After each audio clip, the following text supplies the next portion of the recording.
มันบ่ไหม้เหรอ ไม่ตัวอย่าง อืม อันนี้มันท่าเหรอ บ่เจ็บหัวบ่ บอก เรื่องอะเนาะ ดึงเดือ ดึงแล้วสูบ เรียนสูบแต่น้อยบ่ สูบเป็นน้อยคือแหละ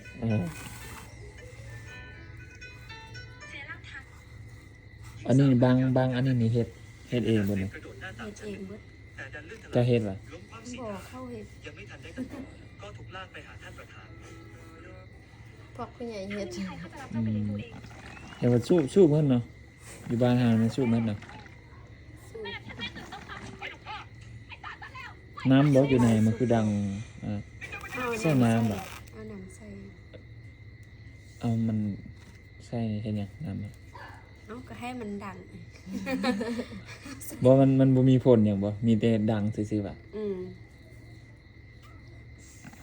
แต่ว่าอันนี้นี่มันอยู่เฮิงติเนาะน้ำมันอยู่ลุ่มบ่จังได๋ แม่น้ำมันอยู่ลุ่มแล้วเฮากับปากให้มันจำนี่ได้อันนี้นะให้มันจำ จำลุ่มนี่บ่ แม่น เอาน้ำมันท่วมหัวนี่บ่หัวซักโลฮะ ท่วมนี่เลย ให้มันเพียงนี่เลย โอ้แสดงว่าหัวนี่ดิกลงน้ำบ่ แม่น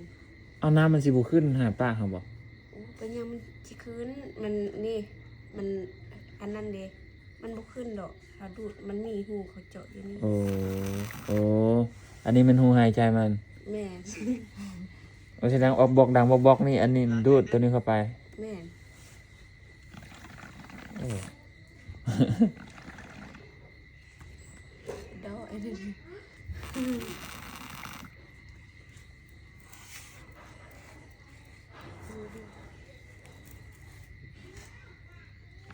จะ เอาละสมมุติว่า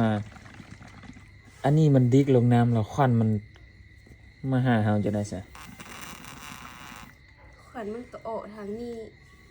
เขาดูดแล้วมันขึ้นไปนำ โอ้ ท่ออันนี้ บ่ท่ออันนี้ลงนี่มันมีตัวแยกตั้งห้าบ่ แม่น โอ้ว่าอยู่คันว่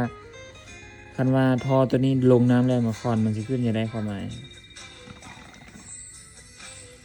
นี่ยาสูบเนาะนี่ยาสูบไอ้เฮากันดูดแล้วมันลงไปนี่นะ เออ ถ้าดูดแล้วมันขึ้นอยู่ในนี่เลย อืม ถ้าดูดขวดมันนะมันขึ้นอยู่ในนี่มันขึ้นเฉพาะขวดมันน้ำมันบ่ได้ขึ้น โอ้มันบ่ขึ้นน้ำเพราะว่ามันมีหูอันนี้อยู่นี่เนาะ มันขึ้นแต่ขวด อืม